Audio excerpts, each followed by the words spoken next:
I now know how to lift heavy things safely, and I feel better and stronger when I do it. So that was something that I thought was doing right because I was reading it in books and some of my mentors were telling it to me. It was the conversation at the time, but now that I found a different teacher, I found something different that works for me. What's up, everybody? Welcome to the Better at Beach Volleyball podcast, where we learn everything we can about playing and coaching beach volleyball. You're always welcome to visit our website, betteratbeach.com, where we have a number of ways for you to get better. We have online training programs of every skill where we can take you step by step through tutorials, drills, and you can fix your passing, your setting, your arm swing mechanics, your serving, your attacking, your defense, your blocking, whatever it is in beach volleyball, you name it. We want to help you get better at it. If you've ever asked yourself if I'm really doing this right, we invite you to jump into one of those skill courses where we can help players erase bad habits, get more control of the game, and learn high-level strategy and flat out win more matches. Our most popular online program is our 60-day max vertical jump program, guaranteed to add inches to your vertical leap. If you want to add mobility, strength, speed, and power to your game, we have the answer. We also provide online coaching and mentorship from real professional athletes and coaches. It's perfect for people who want a coach to take their game to the next level. And we would love to see you at one of our 7-day training vacations where you can hang out with pros and get over 40 hours of training and playing at beautiful beach resorts. You can always reach out if you want to bring us to your hometown to run a 1-day clinic for your local players or coaches. As always, please support your sport by subscribing to our podcast. Please give us a 5-star rating and share this episode with the volleyball players and coaches in your life.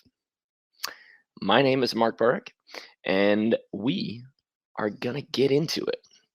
Today, we're going to talk about 9 things from my career and from all of my years in sport, coaching, and playing that I thought I was doing right, but I just wasn't. Or at least that I've changed after thinking that I had it locked in. And maybe you guys will be able to relate to some of these. Maybe you guys are going through the exact same things where you think that what you're doing is a great way to do it. And I'm just going to provide some extra answers, some paths that I've taken, and really some key things that I've added to my game. If you know that with our guests, we always ask, what they're adding to their game right now, what they're currently working on. And I think that's important because as players and coaches, first of all, you want to see your models, role models, and understand that they too are working. None of us have it right. None of us have it perfect, and we're all on a path. And hopefully, you guys can glean some info and insight from my path. So that's what we're going to do today, and we are going to dive right in. Okay. Now, the first little group here that I really want to talk about is going to be attacking. These are all going to be attacking keys. Okay. The very first thing that I want to talk about is the speed of your shots. And if you're new to volleyball, a shot obviously is not obvious, but it's a slower, softer shot to a location. You're just trying to make sure that you hit around the defense instead of blowing them up with a power swing. And for some reason, early on, I was able to see where players were standing. So I felt like my shots were pretty good. But the problem came with the speed of those swings. And let me dive into that a little bit more. When you have great vision or even good vision, you can see the defense and you understand where they are. And as soon as you know where they are, you probably just say, okay, the point's over. I'm done. I made the right decision. So now all I have to do is get the ball there. When you're shooting, if you see the open location, you think that it's easy to get the ball there. So anything just kind of slows down and you're like, all right, well, they're in the cross, so I can just hit this high line and it's going to be a point. The problem with this mentality is that people get faster and they get faster quick as you go through the levels, as you increase your skill level and play a new level of athlete. So when I was playing in New York and Long Beach, I would see people move very early to one spot or the other. And I would say, okay, I would take this long exhale and I would just hit the ball where they weren't. Then you get into qualifiers. Then you start getting at the AVP level, and all of a sudden, just the right decision is not enough. You have to make the right decision and you have to execute it with speed. So, one of the things that I had to change really early was not just hitting the location and thinking that I was right, but as soon as I knew that a location was open or I had made my decision, even if I didn't know, getting on that ball as fast as I could. And I like the word accelerating. I needed to accelerate my shots. And still, sometimes every now and then, I'll fall back into it where I hit a slow shot, maybe because of, well, relaxation, or you're not quite certain. So when you guys are shooting, make sure that once you make that decision, you get on the ball as quick as you can. Your shots get to whatever spot they have to get to as quick as they can. That means that your cuts should not be these loopy, arky, spinny things. Your cuts should go down. If you have the physical capability where you can jump high enough, you can get high enough over the net, and you can hit the ball down, that's what the best cut shot is. If you're thinking about a high line, you want to throw darts instead of loops if you can. Again, of course, the blocker is going to get in the way. You still have to get it above the blocker, but you want it to be as fast as possible. So once you make that decision, make sure that you get it there as fast as possible. Okay. So the first thing that I was doing, that I thought I was doing right, was looking, making that decision, and then relaxing or thinking that the play was over because I was going to hit the right location. Okay. Get on the ball quicker. The second thing, and I mentioned that I was pretty good at looking, I guess, early on. The second thing is looking too long. I used to have this, and the way I used to coach too, was I said, you should be able to, like, at some point, you're going to get so good at looking that you're going to be able to read the letters on somebody's chest. And the problem with that is you try to hold on to your vision for too long. When you take off, that moment when you're coming out of the sand from your jump, to me right now, that's when your decision is over and it needs to be made. Okay. That doesn't mean that you're going to go up, hang, try to keep your peripherals on the defense and then locate. What happens then is everybody knows that you are shooting, so they can get ready to run, even if your location is good. Uh, the defense, the defender has also been able to time themselves, which means that they can do like a split stop, or they can get just a little bit lower where they know exactly they're setting their feet before you contact. A lot of times, if you can hit a little bit quicker, and this goes back to the first key, if you can hit a little bit quicker into your jump, you actually hit the ball before the defense settles their feet, and then they get a late start. But if you're looking too long, first of all, too early, maybe we can start with that. If you're looking too early, you can't track the set. You should be able to see the setter set, get a good read on the ball, and make sure that you can get there. If you're staring at the defense while your setter is setting, you're not going to get your read off the ball. I understand that when you're learning this, it's probably one of those tough things because you're so focused on seeing the other side of the court that you forget even to look at your setter. You forget even to look at the set. But you have to see the setter set, and then when you're about to take off, you need to look. This look should not, the way we teach in our camps and clinics, this look should not be a video. This look should be a snapshot, as if you're just taking a quick picture. You need to gather all of your information in that instant. Okay, so instead of staring, looking at somebody and holding, waiting for them to give up their spot and then hitting, you're already on your way down. You're already lower, and everybody knows that you're shooting. And even at that moment, your blocker can either take off, they can peel, and they are really going to catch you if they peel. So looking too long, too early, and too long. You can't hold that gaze. Make sure that you're taking a snapshot. It's quick, and in that quick moment, you go with your best information and you do it as quickly as possible. I think that applies to like a lot of, I don't know, maybe business, and I'm sure kind of military operations, where it's the longer you wait because you're just trying to gather as much information as possible, you often get stuck, you freeze, and other people are making moves before you can. Go with what you think is right in that moment and execute it quickly. Okay? Make sure that you're getting on it. So don't look too long. Take a flash and then execute it, get it to the ground as quick as possible. The next thing I've applied to my offense in the last couple years has been getting rid of this idea of going in with an open mind when you're hitting. Okay. That is a little bit of an issue. And I'll tell you why it was an issue for me, and I'll tell you why it immediately increased some of my players' hitting percentages once we applied this. When the the, the people that we battle against are going to be the people that talk about flow state in a certain way, where you get to just, you don't have to think. Everything is perfect. Everything is going right. But that's not exactly the full nature of flow state. Flow state is where you're not thinking about outside things. That's very different than having a plan and being within your craft or within your skill. Okay. So you can still have a plan, a game plan, a strategy, and be in that flow state where you're performing well. So what I've changed about my offense and what I'm trying to change about the players that I coach, their offense, and this has been super effective in increasing hitting percentage, is not to go in to their swing with this open mind. I don't want to be in the air thinking I have 9 different options right now. What is the other team doing? First of all, this is reactive instead of proactive, and we're on offense, right? So we should be dictating the play, not waiting to see what the defense does and then we do something for that. Even in defense, the mindset of defense has changed, where you're trying to create things, you're trying to make things happen, not just be reactive.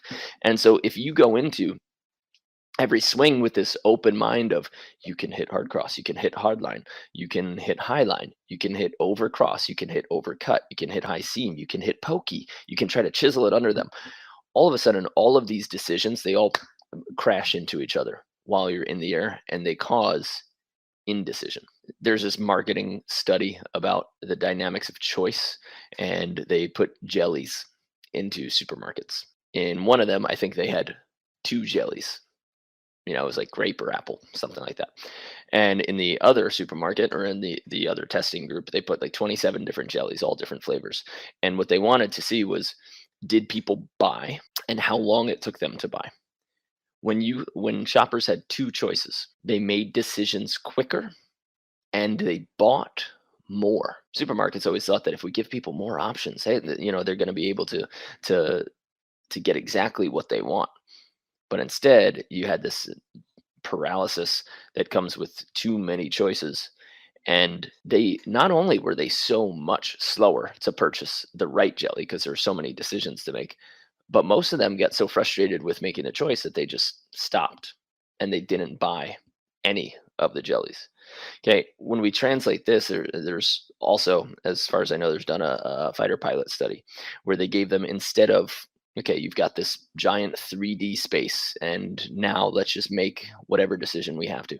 Instead, they gave them a binary checkpoint where it's if-then scenario. So basically, you have to answer just a series of yes/no questions.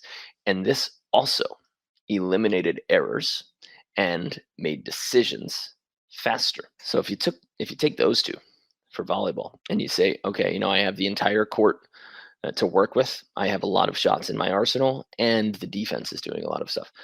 You're not going in being proactive. You're not going in taking control and asserting your will.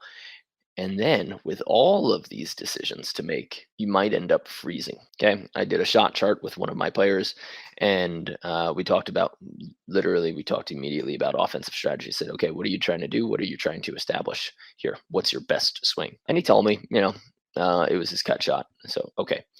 I watched him play a game to 15, and I said, do you know how many of each swing you had in one game to 15? And he had no idea. He didn't have an answer. I said, okay, well, you told me that your cut shot was your best swing, right? How many times did you use that? And he said, 2. And I said, 1. In one set to 15, which is the most important, he hit 1 cut shot. But more importantly, he literally hit 8 other shots, 8 other attempts at swinging. So this showed me that he was not going in with an offensive strategy. He wasn't trying to establish anything. He was just making stuff up and hoping it would go, but he had a lot of errors. So in the next match, I said, you're allowed to hit 2 balls. That's it. Cut shot or high line. And if they peel, you still have to go high line. Okay? So cut shot or high line, that's it. I'm not saying that this is for everybody. What I am saying is experiment with it and see if you immediately decrease errors. Of course, you're going to have to take stats to do this. His hitting percentage went up 20 points just in that one next set because he was able to focus. He had 2 shots that he had to worry about. Hit that cut shot, hit that high line. It wasn't, oh, well, what if they peel? Well, maybe I should hit hard cross. He's going to jump in front of me and he's going to block. No, you're being reactive at that point. So for me, I used to go in with that open mindset. And I said, you know what? I'm going to, through my if-then shot, I'm going to have a binary choice here. So when I applied that a couple years ago, my offense as well, statistically, this isn't subjective, it immediately went up. I chose a swing each point, and I said, this is the swing that I'm going to hit. Then I have an unless. Okay. Normally, if somebody's going to stop, your favorite swing, there's a singular way to stop it usually.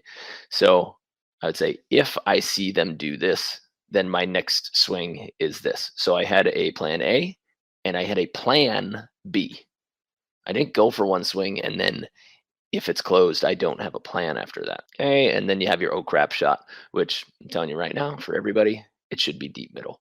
When you're in trouble, just hit deep middle. You will be shocked. It's going to be, you're going to think it's stupid how many points you get by hitting deep middle when you're in trouble or even if you're in system. So this binary check down system for offense improved mine. It improves our players. It eliminates errors and it makes you able to make a decision faster and it helps you dictate your offense. You are the dictator at that point instead of being reactive to what the other team is doing. Okay. You don't need to use the same A swing every time. You don't have to. Okay.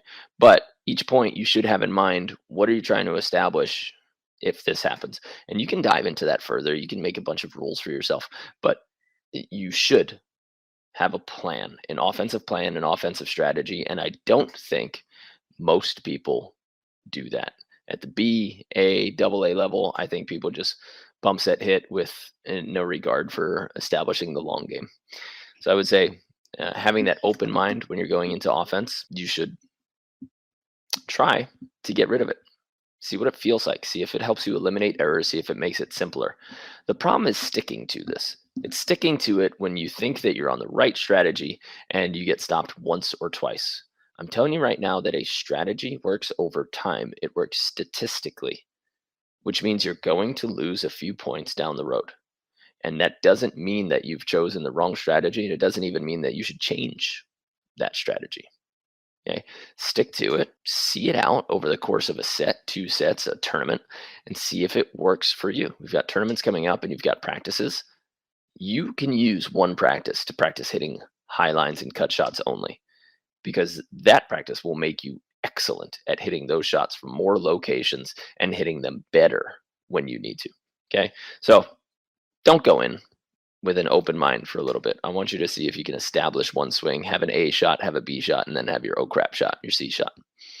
All right, we're still on attacking for our 9 tips here. So the next thing that I taught for a while, and I'm going to blame April Ross, was the stomp approach. When you see April Ross approach, you kind of see her knees like almost gallop, and it looks like she's jumping up, then hitting the ground hard with these like slappy 2 feet instead of kind of cruising into an approach. Now, she's been a highlight player for, I guess, a decade and a half now. And so we get to see a lot of her. So you're like, all right, well, she's in the finals and she's got this approach. The majority of the players do not have this stomp approach. Okay, so we're going to look at some excellent people a lot, but we also want to see if that actually applies. Scientifically, in terms of physics, does it help you? A lot of people, when they're going right, left in their approach, from their left to their right, left, they end up hopping up and then slapping their last 2 feet and then jumping up again. This jump up, or like puddle stomp, it creates a big delay mid-air. So between your left and your step close, if you go all the way up and then you stomp your feet, you don't have control of your timing anymore while you're in the air. So you're sacrificing some control, some ability to time the ball by using that. Okay. Also, when a lot of people hop up, the problem is when they jump up, they land on straight legs and then they bend them again and then they go up. So this causes timing and force reduction. If you're going to do the stomp approach properly, you need to hit the sand. When your feet hit the sand, they should already be at a 90-degree bend. So you take all of that force and you stomp it into the sand and then you get it out. But if you're doing this, the problem is you're going to waste, you're going to spend a lot of kind of downward energy. And too many people use that going up, then down, and then up. So it's very difficult for people to embrace that, hitting the ground with a 90-degree knee bend so that they can then jump a little bit higher. Instead, let's cruise along the ground. Let's stay low through our approach. Keep your feet on the ground more. That last little burst, instead of going up, go forward. The more you go forward into the ball, the more ability you have to see the court, the more you keep the ball and the defense in front of you. If you do the stomp approach, a lot of times you kind of almost do that in place. And if you're doing that in place, it means you're not moving forward, which means the ball is above you instead of in front of you. And you end up losing vision because now you have to look up. And when you have to look up, it's very difficult to see what's right in front of you. So you lose track of the blocker, you lose track of the defense. Okay. I don't think the stomp approach is for most people. I used to teach it biomechanically, and in terms of timing, it started realizing that it became incorrect. So now I like to cruise low, and I teach the players cruise low, keep your feet on the ground. When you go from your left to your right left, you're still going to sink pretty low. I don't want their bodies to go up into the air and them to lose that timing. Okay. Stay low, cruise through it. And for the majority of people, try to get rid of that stomp approach in most situations. Okay. I think it'll serve your vision just a little bit better. Now, let's move on to a little bit of defense before we talk about some intangibles like partner stuff as well as lifting. When we talk about serving tough, what does that mean to you? Serving tough does not automatically mean serving harder, serving faster, more powerfully. Serving tough can be serving harder, with more velocity, but it also means choosing locations over time. You see where the people are on the court, and for some reason, the ball becomes a magnet out of our hands and it goes straight to somebody's chest. And we can't have that. Serving tough can be serving sidelines. It can be serving short all day long. It can be serving those high rainbow deep serves all day long.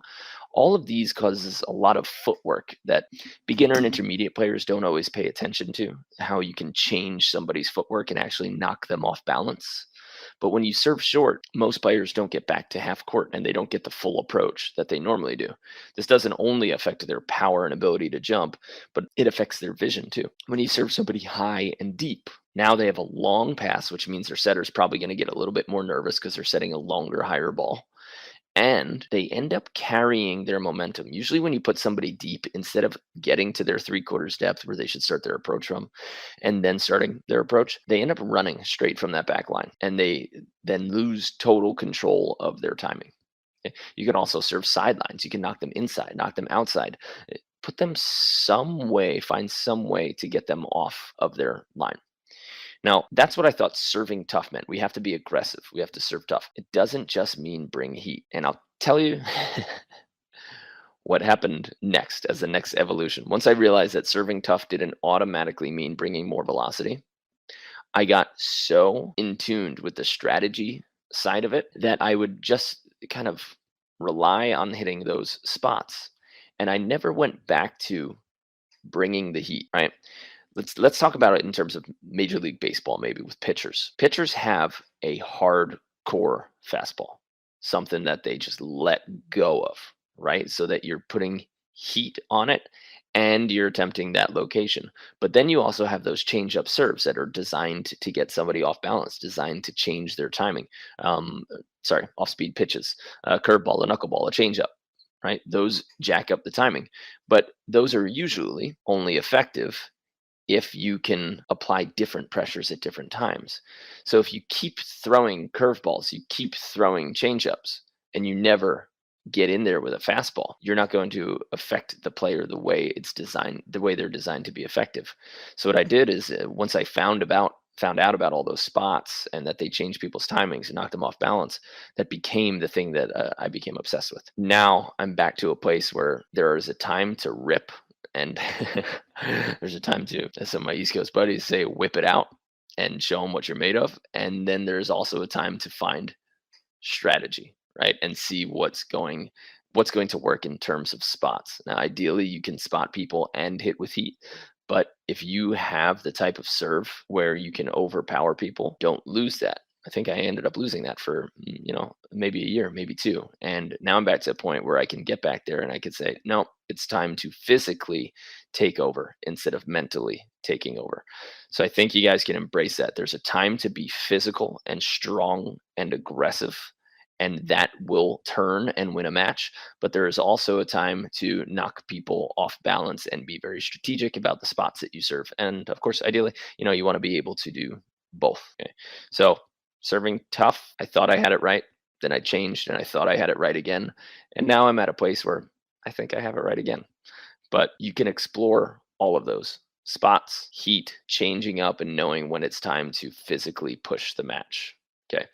Or, vice versa. If you're hitting too hard and you're hitting too many serves and you're consistently throwing the same 85-mile-an-hour fastball, somebody's eventually just going to hit that out of the park. We talked about that in Panama, where it's so windy and everybody kept trying to bring as much heat as they could, but everybody was passing nails. And maybe the tournament would have been better served, or players would have been better served, if a lot more people changed it up with some float serves and let the wind dance up with the ball. So just because it was windy and there's wind in your face doesn't automatically mean that you should go to that power serve. Change it up.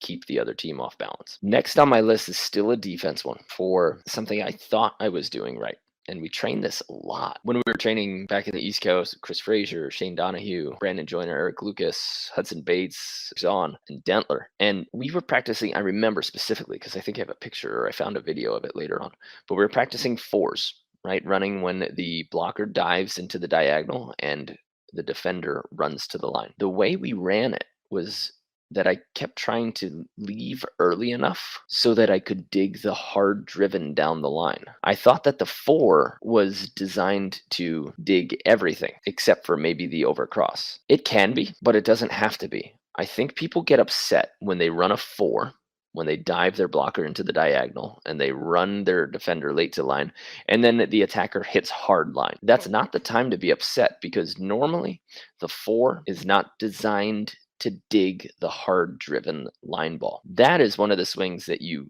give up. So if you're trying to leave so early that you're actually able to dig the hard driven line, most likely you've left too early and you're going to give your spot away to the offense. So when you're using that 4 for a little while, for this week, whenever you're listening to it, if you've been under this mentality, don't worry about digging the hard driven line. And if they hit that, clap your hands together and say, like, yeah, all right, nice job. That was one of the 2 swings that could have won against this defense, and they chose correctly. And there's always a swing that wins against a certain defense, right? That is something very important to remember, that you can't just keep getting pissed off every time you lose a point. The offense is supposed to win in beach volleyball. So if they have control, you're trying to move them around. You're trying to dictate a little bit of what they do and the decisions they make as a defender. But if you see professionals, the way that professional players react and the way that kind of intermediate players react to losing points, I think you see intermediate players getting pretty upset after every point that they lose. And a professional is so relaxed after they lose 2 or 3 points in a row, because they know what they're giving up. They know what their long-term strategy is, and they know that they're really only trying to get 1 out of every, 8 plays. They're trying to get 1 dig every 8 plays to be at the top of the AVP in terms of digs. So just keep that in mind, that when you're running a 4, you're not supposed to dig the hard driven line. And if you just want to apply that to the rest of everything, of your defense, just know that each defense isn't really supposed to dig everything. So don't get so upset every time you lose a point. Remember, that's a long-term strategy. Even if you're blocking line and you're defending cross, tell yourself, I'm digging the hard-driven cross and a cut shot right now. And then the next play, you could say, I'm digging hard-driven cross and the line shot right now. If you find those zones, you'll be more comfortable and you'll be easier on yourself when you give up a certain swing or you don't quite get to a certain swing. That doesn't mean give up on it. It just means that if they hit it so good and you still can't get to it, that's one that you're okay with. You're still responsible for all the sloppy shots, the ones that they mishit and can't, and it just looks ugly and slow. Those you still got to eat up. Okay. So on the fours, or let's just call it on all defense, you're not supposed to dig every swing. Choose what 2 swings you're getting. That's why you're designing an offense, to stop probably 2 swings, and you should be good from there. I've got 3 more for you guys that I thought I was doing right. This one is big, and I see it a lot with Logan Weber. Practicing too much. Training. I even carried this into the small business. Like now we're doing podcasting, we were doing YouTube videos. I still work too hard, honestly.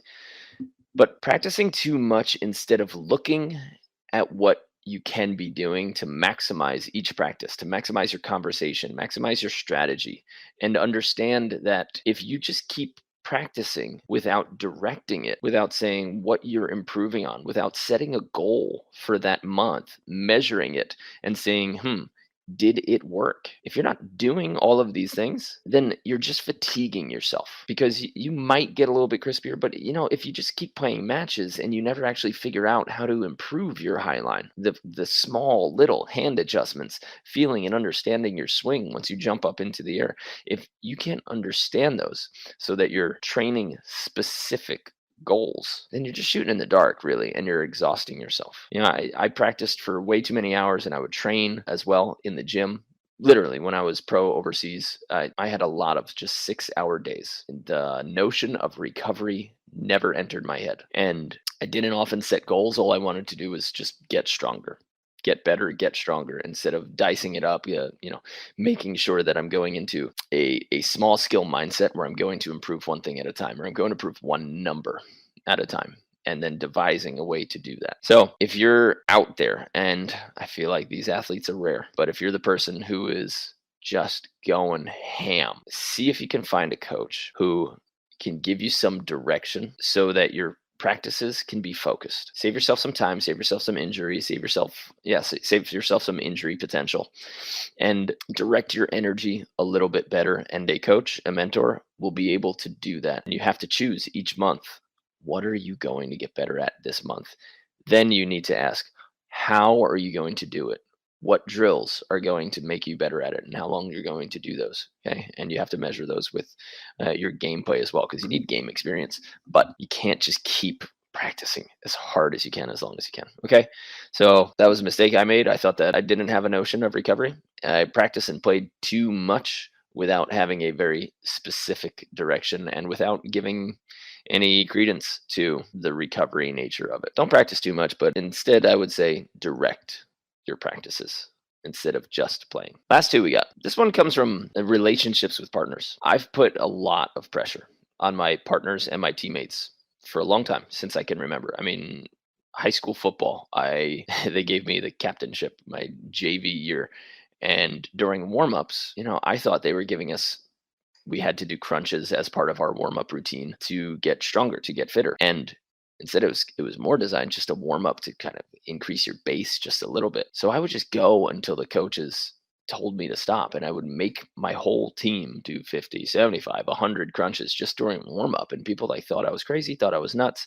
And I would just keep going harder and harder and harder. And I had a very high, and still do have a very high expectation of my partners. And that puts a lot of pressure when you show up to practice and you think that somebody is going to hold you to this incredibly high standard for hustle. You just have to know, I'm not going to tell you not to do it, but you just have to know what it's going to do to people. And not everybody can handle that high amount of pressure every single day, or thinking that their teammate constantly thinks that they're not doing enough. I took a look at guys like Casey Jennings, who looked to be like a maniac, when he was playing on the court. Like, sometimes he would just get in the face of his partner and tell him what to do. And I saw it in a couple other players as well, like Adrian Karambula, who became a world sensation. Put a lot of pressure on his partners, and you could see it and you could feel it, and it was tense. These guys are both great players, but I see a lot of not great players as well, who just constantly make their partners feel like whatever they're doing is not enough. You have to find an agreement with your partner. You have to understand where they're at. And all you have to do is you have to understand that consciously, this has to be a conscious choice, putting pressure on your player and understanding that with that conscious choice, it's going to affect them in a certain way. They're going to react in a certain way. And especially since it's beach volleyball and it's 2-on-2, you have one partner. They'll go somewhere else, you know? So if you don't have that solid long-term relationship, they will go somewhere else. For indoor, when I was playing college, I put that same pressure on people, but they had some of the other guys on the team to lean against and to keep them happy and joyful and staying on the team. I think that was important for them. If it was a team full of me and Hudson, where we kept putting tons of pressure on everybody at every instant in the weight room, on the practice court, it would have been a different story. But because we had such a good team, we were well rounded. People had other people to go to lean on. In beach volleyball, there's one other person. And if you're going to make that decision to hold each other to an incredibly high standard and not hold back on your feedback or not even guard it with your words, you know, or say it in a softer, nicer, kinder way, there's a good chance that that partner will leave. They just won't want to play with you, and they'll shut down. So just know that when you put that pressure, it's not inherently a bad thing. You just have to understand what it has the potential to do to your relationship, to the partnership. Okay. And then make choices from there. See if every time you do put that pressure, see if it actually works. Ask them, hey, do you want to get fired up? Do you want me to be tough on you? If they're just like, nah, man, I just need you next to me. Okay. Then that's what we'll do. But you have to understand that that level of pressure will knock out 99% of humans. People don't want to experience that or feel that all of the time. Okay. It's a lot of emotional strain to be able to tolerate, and it takes a very special person to walk into the same situation day after day in a tense environment. That is something that I've been trying to change in my game, put a little bit less pressure. And I'm not saying don't hold standards, but react in a different way to hold on to some partners a little bit better. The last, and I didn't save the best for last or anything, but my last tip is bracing while lifting. I was talking to a good friend, a physical therapist, about this. When I was coming up as a personal trainer and a performance enhancement specialist, they told me to brace my core by sucking in my belly button and kind of getting tall and keeping my belly button close to my spine. And they said that was core engagement. It never kind of made sense to me that I, would like keep my belly button sucked in and then keep trying to breathe while doing this. And I understand that this engages some of the paraspinals, but when you're lifting, it just always created instability. And I think because there was so much instability, that might have ended up in a lot of injuries for me. Recently, I went back to Olympic lifting and powerlifting. And I started studying. Some players signed up for some online programs, not players, lifters. I signed up for some online programs and reintroduce myself bracing, but in a way that the Olympic lifters do it, and in a way that pure strength athletes do it. And everything, when you have those belts, when you have those big lifting belts, every one of those athletes creates internal pressure by expanding their diaphragm, like opening up from the sides and creating this big, and then pressing out on it, creating a ton of internal pressure from that cavity. Almost like if you were to push your stomach out and tighten it so that you had the ability to punch yourself a bunch of times, create that type of tension. This is how Olympic lifters brace themselves. When I changed away from the whole sucking my belly button in thing to pressing out from the inside of my stomach and like using real air and real pressure from my diaphragm and pelvic floor to actually push my belly out and press it against the weight belt, and then learn how to do it without a weight belt, I'll tell you what happened. My squat numbers went instantly up just from how I changed my stomach, how I changed my bracing around my core, being able to create that internal pressure so that you could push your belly button out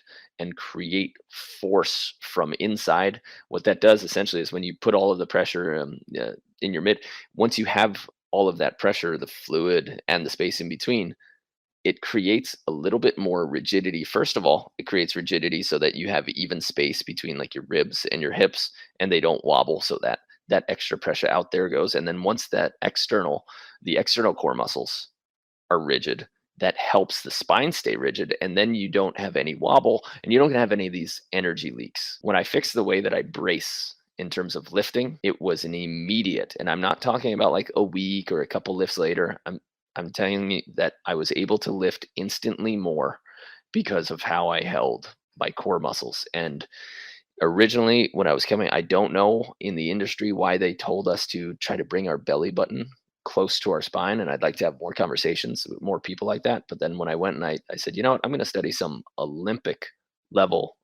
lifters. None of them were doing that, and none of them recommended it. And they all recommend the bracing, so pressing out from your insides. And I said, all right, I'm going to try this. And as soon as I started lifting like that, strength numbers went instantly up. I got stronger. I now know how to lift heavy things safely, and I feel better and stronger when I do it. So that was something that I thought was doing right because I was reading it in books and some of my mentors were telling it to me. It was the conversation at the time, but now that I found a different teacher, I found something different that works for me. So hope that can help you just bracing properly. And that's all 9, guys. That's all 9 of the things. I'm sure I've done a lot more wrong, but that's 9 of the things that I thought that I was doing right that I've since changed. And I do have a few announcements just before we go. Just so you guys know, June 1st is the sign up deadline. We have our attacking masterclass at betteratbeach.com. Right now it's on the homepage. You can see all you need to see about it.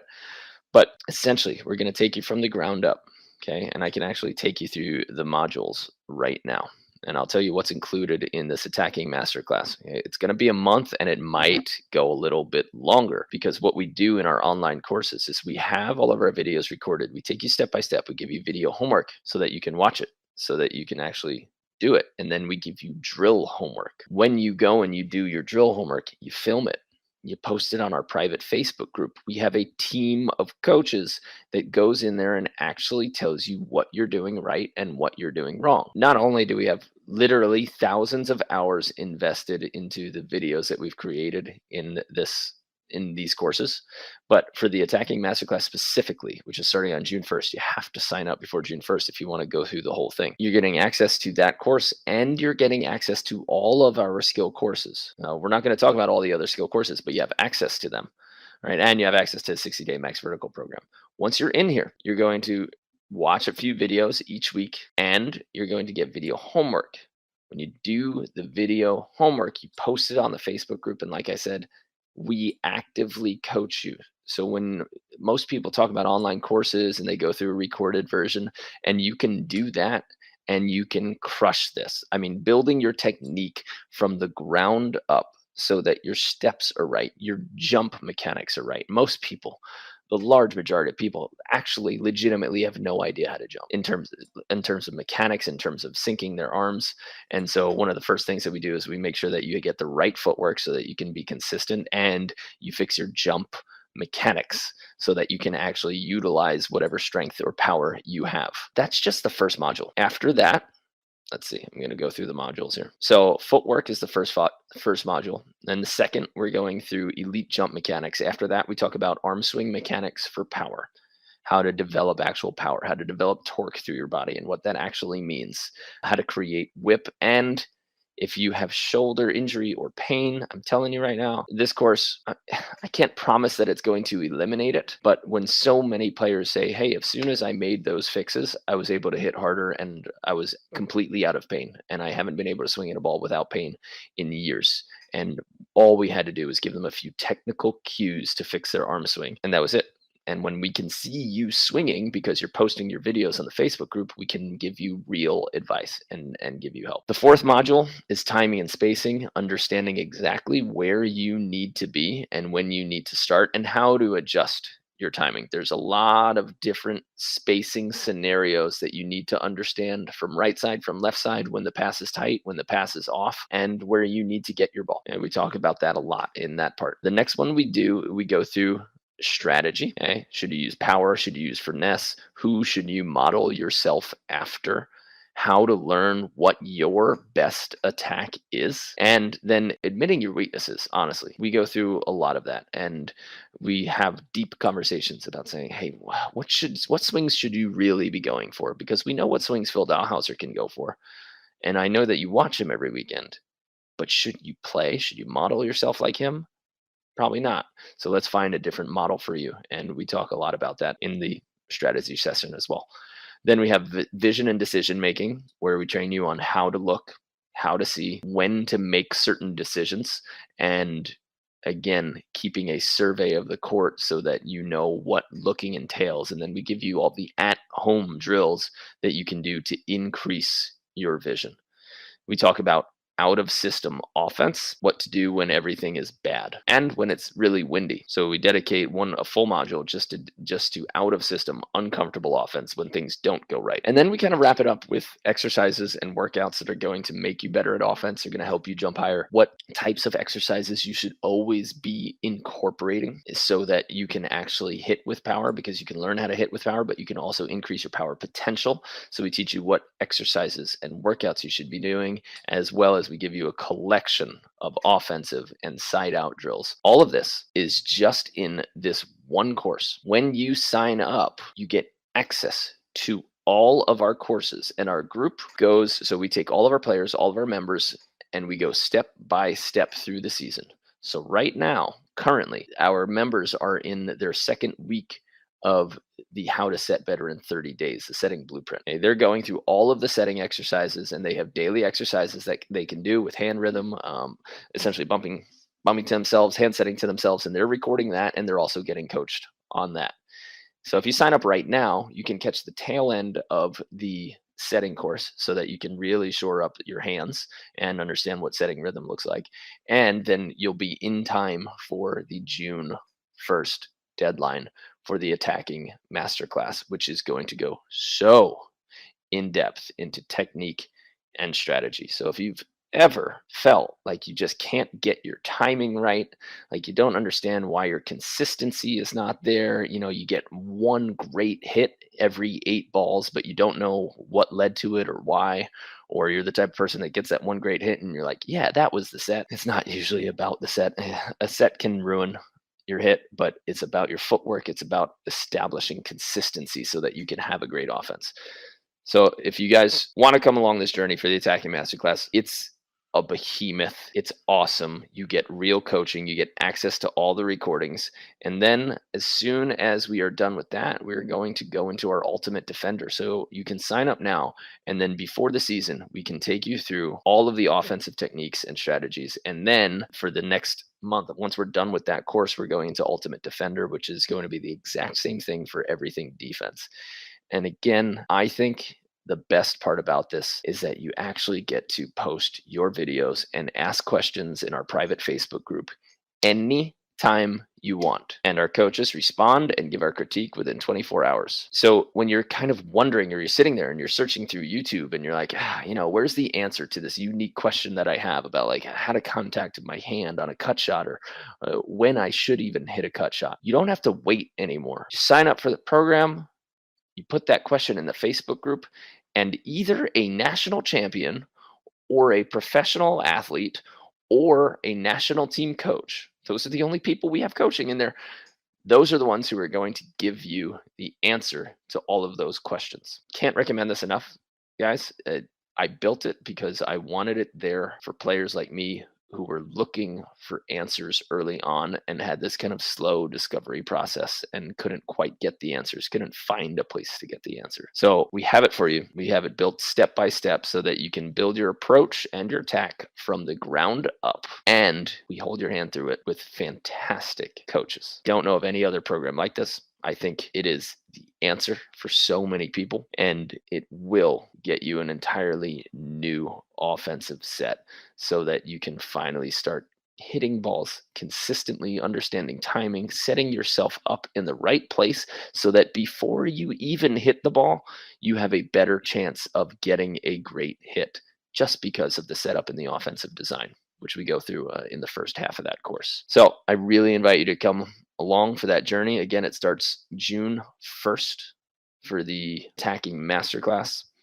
If you sign up right now, you will also get the last 3 weeks of the setting course where we're doing all of the setting drills and we're giving that exact same feedback. So if you're iffy on hand setting in any way, or you're kind of intimidated by it, or you just choose not to, I really think you should get into the course right now, because again, when you sign up, you get all of our courses and our 60-day vertical jump program and 53 fully designed practice plans all together in one membership. The only thing that happens is that we go through as a group one course at a time. If you don't want to follow along with the group and you want to take one of the other courses, because like right now we're doing setting, then we're doing attacking.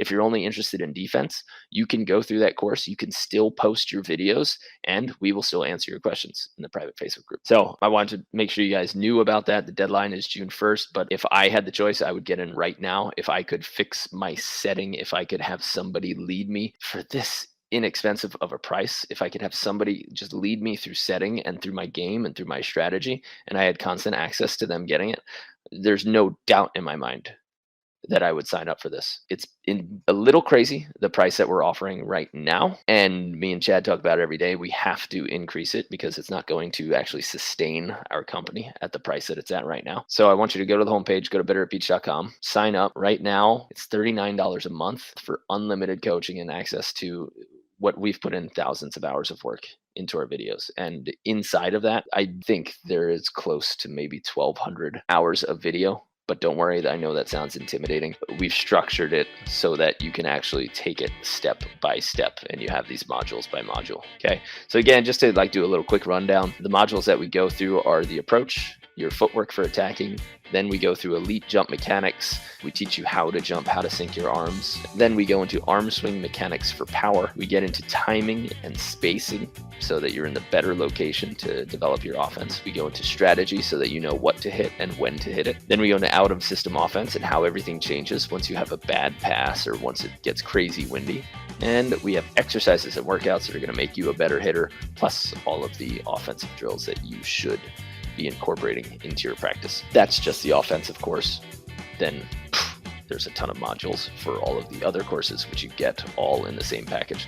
So go to betteratbeach.com right now if you're listening. It is the attacking masterclass that will start June 1st. Really looking forward to working with you if you think that this is up your alley. And if not, then keep enjoying our free podcast and taking a look at our YouTube videos. And if you enjoyed this, please go to our podcast and subscribe. We have a podcast where we have, I think, 16 episodes up already, and it will help us. I don't know how yet, but subscribers and followers and shares for growing our podcast, it's just going to grow our audience and let us help more players and help more coaches. So go ahead and subscribe to the Better at Beach Volleyball podcast. I think it's on Google, Spotify, and Apple Podcasts. And that's it. If you guys are hanging out and you are on YouTube or Facebook, I have you on live stream. And if you ask any question, I'll be able to see it, and I'm happy to answer any questions.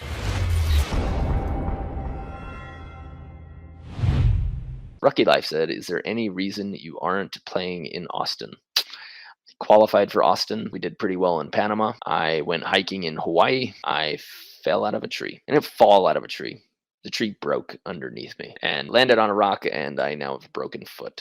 So that is why I am not playing in Austin. Unlikely for San Antonio, which is the event that leads to New Orleans. So I'll be starting this season 3 tournaments late, maybe. Sucks. I'm not happy about it, but it is what it is. Joshua, for the next passing masterclass, I want you to remember that as a group, Josh, because you're talking about the passing masterclass, as a group, we move along in one flow. So we're going to get back into passing, I think, at the end of summer and in the fall. But when you sign up for the whole package, you get that entire course. It's just recorded, and the only difference is that the conversation in the private Facebook group, you won't see everybody else posting about passing questions. So you can still post your passing questions. So if you want to take the passing masterclass right now, sign up at the exact same place, right? It's still sign up at the exact same place. You still get access to that, and you can still post your videos. So if you want to take the passing masterclass, the setting masterclass, fix your arm swing, the ultimate defender, 60-day max vertical, you can do all of that currently right now, and you just sign up in the exact same place. It's all under one membership. So it's still, even if you sign up on the homepage that says the attacking masterclass right now, you get access to all of those courses, and you can dive into whichever one you want. Josh, I hope that's clear. It's not always clear in our marketing or our sales pages or anything like that, and I know that, but we focus as a group on one thing at a time, and so that's what the conversation will be. And so you'll see a lot more people getting feedback. Like right now, you'll see a ton of people getting feedback on setting. So you'll actually be able to learn a lot about setting, not just from your questions, but when other people post their videos and we go in and we help them, you'll actually be able to, get a really deep understanding of setting and how it looks when different people set and different feedback that we need to give different athletes. So I think you just learn it in a deeper way. But if you don't want to take the setting course right now, if you want to dive straight into the passing class, which we actually just wrapped up, go in, take the course, scroll down on the Facebook group, and you'll see a ton of passing feedback from lots of athletes. And as soon as you do the drills in the course and you post them, we're still going to coach you the exact same way that we're coaching our hitting class. So yeah, hope that's clear. Sounds like you got it. All right. Krabby Patty, one tip for the approach for your attack. Krabby Patty, I gave a bunch of tips today. I would say just follow my Instagram and follow the Better at Beach Volleyball Instagram right now, because there are a lot of attacking clips and reels that we are posting. So you don't just need one. Follow us on Instagram, Better at Beach Volleyball, or follow me, Mark Burik, and you will get a ton of small tips just from that. Colby, at what skill level should you start developing a consistent flow state with your players? All of them. That's something that you get into right away. Remember, flow state is just uninterrupted and a clean focus on the activity that you're doing. So when a 5-year-old kid is invested into a video game, he's in flow state. You know how like sometimes you'll call your kids to dinner and they won't respond because they're so invested in that thing, and they go, you're like, no, dinner, and they go, that's not a response because they're so invested. Their mind is essentially controlled and invested in that video game. So they are in flow state at that point, right? When somebody is so focused that outside thoughts and outside inputs don't actually affect them deeply, that person is in flow state. So we practice it all the time. I think adults really struggle to stay in flow state. Like if I'm on my computer and then my phone rings, or if I'm like writing something that I need to write and then I hear a beep or somebody walks into the room, I haven't been able to enter flow state. And that those distractions that don't allow you to get rolling, they can be dangerous. They can be time sucks, and they make you really inefficient. And it's really important for you to try to find some space where you can just do whatever activity you need to do without any outside input or distractions for as long as you can. And somebody who has 4 completely focused and uninterrupted hours every day is 10 times more dangerous than somebody who has 8 hours with a boatload of distractions. Thanks for your question. Rocky, how do you get stubborn partners and training group players to reevaluate their technique and do things the right way? You can lead a horse to water, Rocky, like to look at your whole group and say, hey, you're all doing it wrong. It's tough when it comes from one person who's kind of equal. I think the best way is again, leading them to water. So if you want them to look at their technique, constantly share little videos. Go into our Instagram and just keep sending or posting the technique videos that we give. Send them the YouTube videos that we have, or send them our course so that they can actually fix it, so we can help them get their game to another level. But to look at a giant group and say, you all need to reevaluate how you're passed, you're all doing it wrong, that's not going to be received well. So there's got to be a better way to do it. And one good way is bringing in a coach or an outside authority. And if you want to bring us for a clinic, that would be where it would happen, where we kind of we help people who have gone on the wrong road for too long. We help them get back on the right road in terms of technique and strategy and game design. Neil, hey Mark, any tips for learning a new serve when you are learning on your own? I end up spending 90% of my time chasing the ball across the beach and not making much progress. Neil, I would say number 1, invest in one of those big golf nets. If you have a beach, maybe there are some garbage cans or something tall that you could stand. I know that on Amazon you could find like pitcher and golf nets that you can probably get for less than $100, and they're super light. You could bring them in like a shoulder bag, and then you could set those up on your court. If you got one ball in one court, you could set those up, and that way you don't have to keep chasing it down. So if you're learning serve on your own, try to rep it out against a wall if you have a wall, or if you want to do it on the sand and on the beach and see if it's actually going in the court, then buy one of those I don't know, 50, $60 Amazon nets. And if you want to help us out, just go to betteratbeach.com/shop and just click to our Amazon store and then go find it. It'll give us like a 1 or 2% kickback from Amazon, and it'll be a little bit of support for us. But that's what I would recommend if you're serving on your own. Try to set up a cheap little net to catch everything, or get another friend who plays volleyball. All right, guys. That is it from me. Thanks for listening. I hope some of what I said or some of what we consistently say helps you out and gets you to enjoy the game more.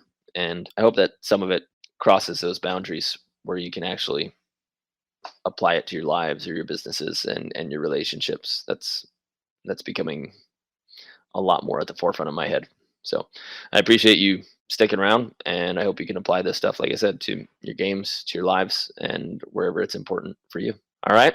June 1st, sign up deadline for the attacking masterclass. But if you get in there now, you still get 3 weeks of really focused setting work. And of course, you get access as soon as you sign up for any one of our courses, you get access to all of them and our max vertical program, which will help you jump higher and help you jump higher.